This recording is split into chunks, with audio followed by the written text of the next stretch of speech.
When he is not hiding in his European bunker, threatening the world with nuclear annihilation, President Vladimir Putin lives an extraordinary life that could make him the envy of many contemporary dictators.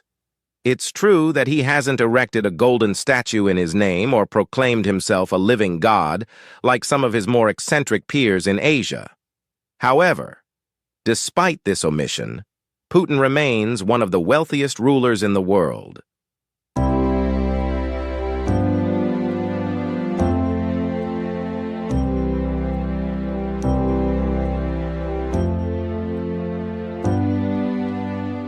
Until just a few days ago, Vladimir Putin was a real star, shrouded in mystery and adored by millions around the globe. That was, of course, before it became clear that he was mentally unstable, willing to blow up the world if he didn't get his way. Whether being photographed riding a horse shirtless, swimming in a river, playing hockey, or even punching a bear in the face, the Russian president radiated an aura of power and excessive charisma, making him a source of charismatic fear. An extraordinary man like Putin lives extraordinary days, filled with luxury, lavish spending, and, of course, a lot of investments and work. You might imagine that President Putin's morning routine is full of vodka shots, punching his opponents, and wrestling bears, but the truth is that the commander-in-chief of Russia starts his day rather boringly. When he has no external meetings, Putin prefers to stay in bed until noon, which might explain how he continues to look threatening despite being nearly 70. His breakfast is as dull as you can imagine: an omelet, fresh fruit juice, oatmeal, and maybe some cottage cheese if he's feeling adventurous. His muscles need protein, and while his breakfast may seem ordinary, it is anything but cheap. Everything Putin eats is sourced fresh from local farms owned by Patriarch Kirill, the head of the Russian Orthodox Church, and is prepared in his private kitchen by a highly trained and well-paid chef. As you might expect, Putin suffers from paranoia about being poisoned, a justified concern given his position. Therefore, he only eats with extreme caution and insists on taking his personal chef along on his international visits.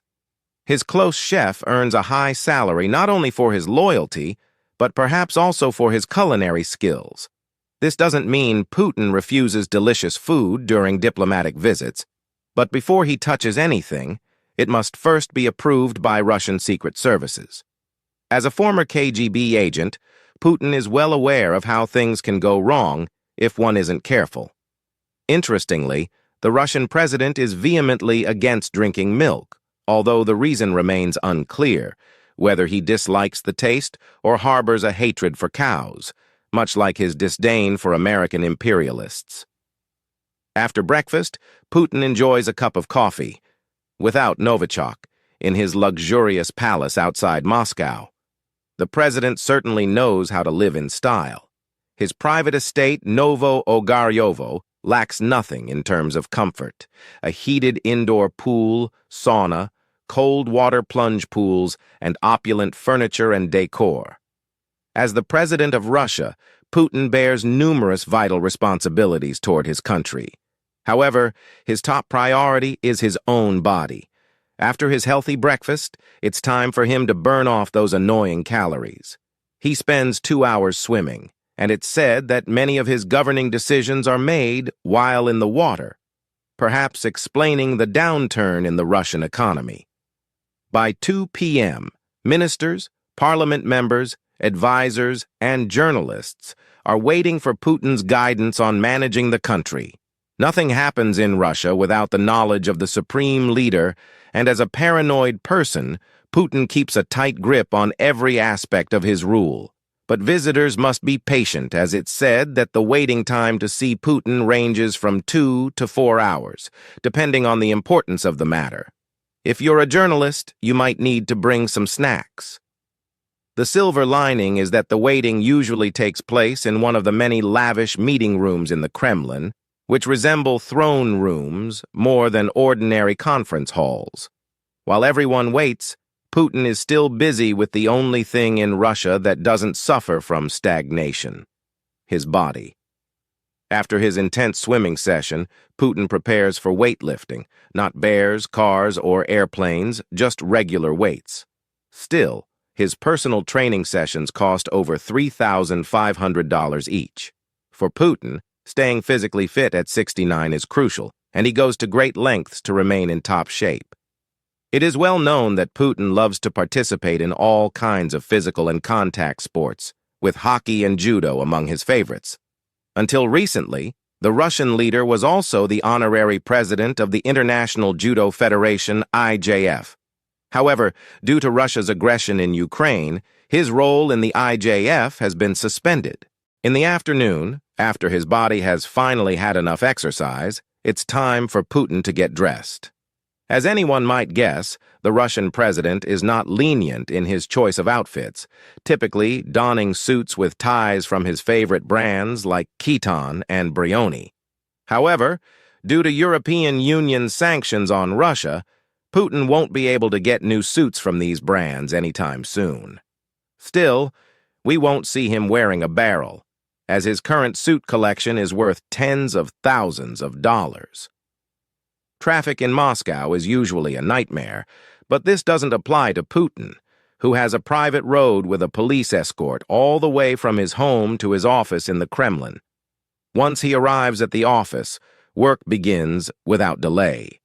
His office is famous for having no windows, and no tech devices are allowed inside for security reasons.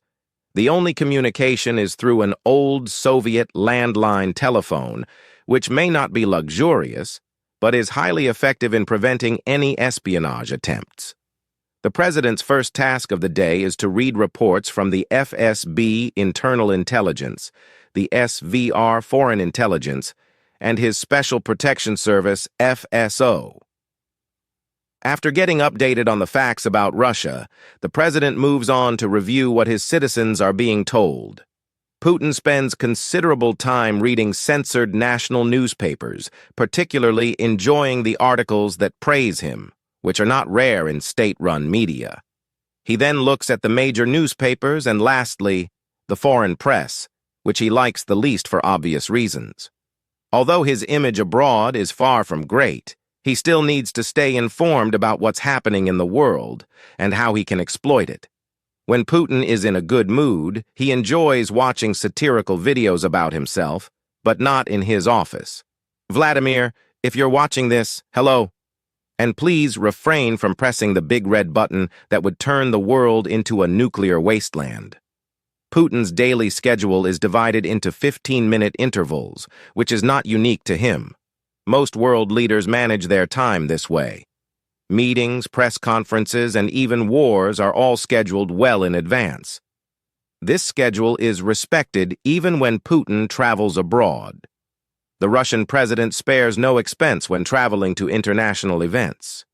His delegation usually occupies a luxury hotel chosen by the Federal Security Service, SVR, after a thorough security check. The entire building is sealed off upon his arrival. Putin travels with 3 planes, one reserved for him, which flies in a circular pattern, another for the rest of the delegation, and a third as a decoy, in case anyone tries to start World War III by shooting down his plane.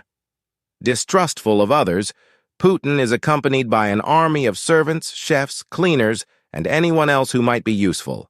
As you might have guessed, Putin is a night owl. According to him, he is at his sharpest mentally and does his most productive work at night. The president usually works late from home, as he dislikes staying at the Kremlin. As a result, Putin reserves strategic decisions for the late hours and often calls his ministers or advisors after midnight to discuss government affairs. Putin's dinner is as healthy as his breakfast, though he enjoys some luxurious foods like caviar on special occasions. He also has a fondness for pistachio ice cream and has been seen sharing it with more than one world leader. While most Westerners might think Putin enjoys a bottle or two of vodka every night, the truth is that Putin rarely drinks alcohol, except at diplomatic gatherings where protocol requires it. Putin usually goes to bed around 3 a.m. This isn't a family-friendly schedule, but it's not an issue for him. Since 2013, Putin has lived the life of a bachelor. If you're a lady seeking a life of excitement and luxury, you might want to book a trip to Moscow soon. In 2013, he divorced his wife Lyudmila, and now lives alone with his dogs. He has 2 daughters, but little is known about their lives, as the Federal Security Service always guards them from potential threats. Putin loves his 3 dogs, a black Labrador named Koni, an Akita named Yume, and a Karakachan dog named Buffy, a gift from Bulgarian Prime Minister Boyko Borisov. Since then, Putin has fallen in love with this dog. It's safe to say that these dogs live much better lives than most Russians. With a personal fortune estimated at over $100 billion, the Russian president can certainly afford the best for his most loyal companions. Vladimir Putin is a man of routine, rarely flaunting his wealth in public. The head of state lives in luxury in his palace, but tries to maintain a modest appearance in front of his citizens. With a personal army to guard him, a multi-million-dollar secluded home, and other perks that usually remain behind closed doors and away from cameras. So, would you choose Putin's isolated life with his immense wealth? Or would you opt for your freedom? Let me know in the comments below.